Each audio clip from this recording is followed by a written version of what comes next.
Look who's making long form now.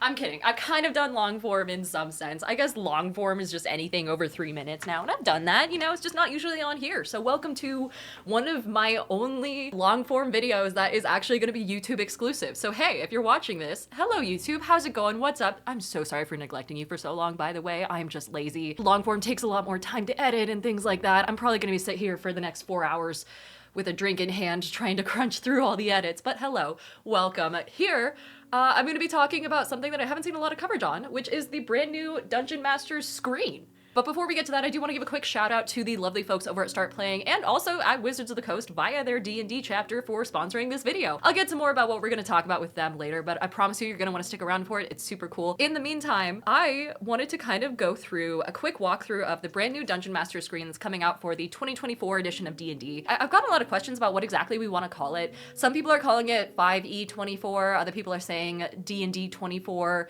D&D 5.5, 1D and D. No one seems to have a consensus yet. We're kind of just waiting to see where the community settles, and then we'll take it from there. But that being said, the amazing folks over at Wizards of the Coast actually sent me a copy of the brand new Dungeon Master's screen, the brand new Dungeon Master's guide in both the normal version and the alt cover. I am legally, contractually, and fiscally, so I don't get torn down by the FCC, obligated to say that this was a gift. They sent it to me for free, and so I'm here to show you guys a little bit of coverage of it. There's already been a lot with regards to the Dungeon Master's guide itself. Check out my short form videos here and on Instagram and on TikTok for that. I am still answering your guys' questions about the contents of the DMG because, you know, it's cool. It's one of my favorite like releases that has come out this year. I absolutely love it to death. That being said, I'm covering it elsewhere, and also everyone else has covered it to death too. Like I'm very aware that every other YouTuber is way better at their job than I am, and they've gotten to this a lot quicker. And so I wanted to try and do a little video about something that they haven't shown off yet, which is the Dungeon Master screen.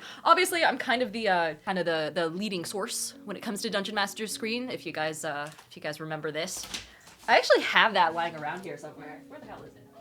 Yeah, here we go. Let me see if I can do the thing. People ask me to do the thing all the time. It's so outdated too. I'm gonna have to remake it. But yeah, it kind of did it. There's the money shot. Anyway, get rid of that. We're gonna be checking out the new one. This is a first look. I have not seen anyone else cover it yet, and it's also gonna be kind of a limited look because I can't actually show you guys what it looks like on the inside due to an embargo. The embargo is basically this thing that content creators have to go through when they receive early review copies of things where we can't show off like individual full-length pages of the DMG, so that's why no one's shown you the inside of it yet.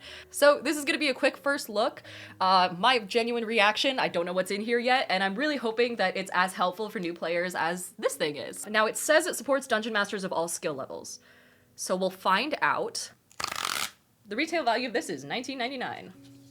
I don't know if that matters, but anyway. Dungeon Master screens are really hard because like when you see them in, you know, Barnes & Noble or wherever you get your stuff, they are shrink wrapped and packaged in a way that you specifically cannot open them up and see what's inside. So here's a like overview. Oh, this is paper. Why is this paper? Oh my God, it's a folder. Okay, this I can show. It's like a little folder thing that has, God, I haven't seen like a folder like this since I was in elementary school. Huh, weird. I wonder what it's for. I guess it's just so that you can hold on to like your copies of the worksheets that they have in the DMG. If you haven't seen it already, the Dungeon Master's Guide has a bunch of new mechanics. So things like bastions, it has rules for how you can run session zeros and things like that. I can cover all that as well if you guys want me to. Just let me know what you want to see in the comments if I'm doing all this horizontal shit more often. I gotta know what to talk about. So with those comes a bunch of worksheets that you can use to keep track of your player characters, you know, information, their adventures, their magic items. You can keep track of their bastions and how they grow and things like that. So I'm assuming this folder is meant to kind of hold on to those sheets.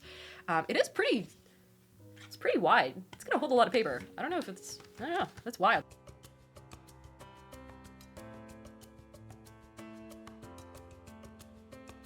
It's gorgeous though. Oh my God. So here's the screen itself. Oh my goodness. I think it's pretty short. Ooh, okay. Here we go. Voila. Man, this thing is huge. It is full of information too. It kind of gives the same vibe as like when you wander drunkenly into your favorite late night diner at 2 in the morning after the bars close and you open up a massive menu that has so many options and you're trying to decide between one of like 20 different versions of Eggs Benedict and 17 versions of biscuits and gravy. Same thing. There's a lot of info here. Let's just dive right into it. This panel over here for conditions is pretty rock solid. There's not a whole lot you can do when it comes to conditions because they are pretty meaty. There's a lot of things that happen when you're, you know, stunned or incapacitated, things like that. And so it's broken it down into a list of conditions by alphabetical order, followed by what that condition does to the affected person. So it kind of gives you bullet point, you know, summaries of what exactly the conditions do. It is pretty text heavy, but also the conditions are text heavy. So I would rather have all that info so that way I don't have to crack open the DMG every time.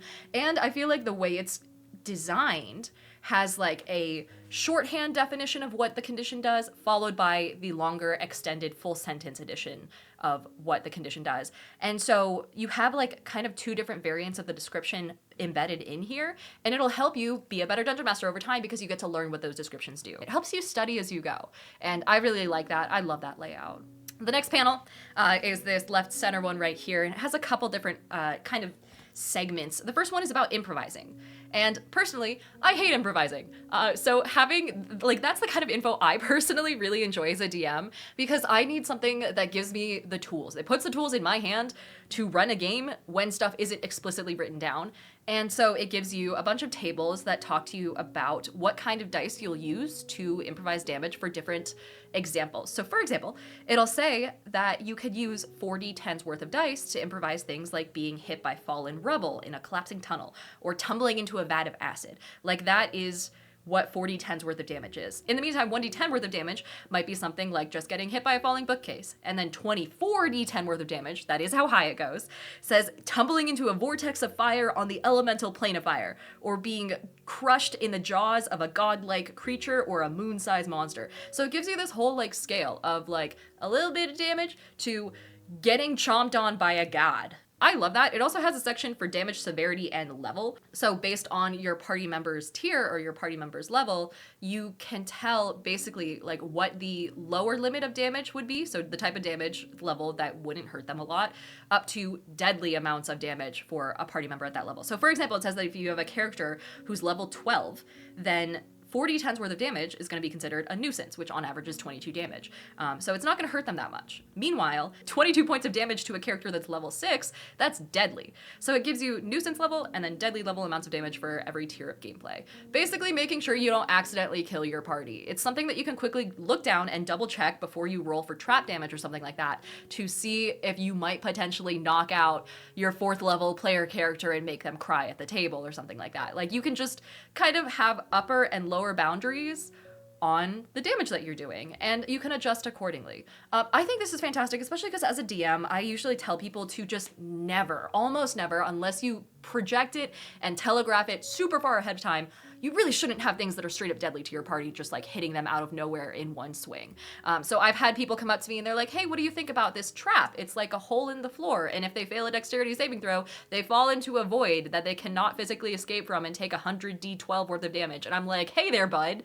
Hey there, have you considered therapy instead? It's one of those things where people will implement things that are incredibly deadly, and maybe they just don't realize that it's deadly to a party member of a certain level, or they're just cruel. Either way, this is a good way to kind of keep yourself in check a little bit and try and avoid throwing incredibly deadly things at your party. Now, I do want to talk really fast about our sponsor, because yeah, even though I don't do long form, someone was still like, hey, we'll pay you to do long form. And it's a company that I actually know and love and have worked with so many times that I was honored to have them sponsor us. This video is brought to you by the lovely folks over at Start Playing and also Dungeons & Dragons themselves for the 2024 DMG celebration. So anytime between October 29th and then November 28th, you can hop on over to Start Playing, and there'll be a link below for you so you can head straight there, where there are hundreds of dungeon masters who have the new 2024 DMG in hand and are ready to run you guys through one-shots and campaigns in the new rule set. And not only that, but as part of this celebration, D&D Beyond is also releasing an exclusive adventure called Scions of Elemental Evil for Dungeon Masters to play with. So it's the perfect opportunity for people to experience the 2024 rules for themselves. Plus, if you're curious about being a DM or you want to improve your skills, the Dungeon Masters of Start Playing are actually hosting a bunch of Learn to DM workshops.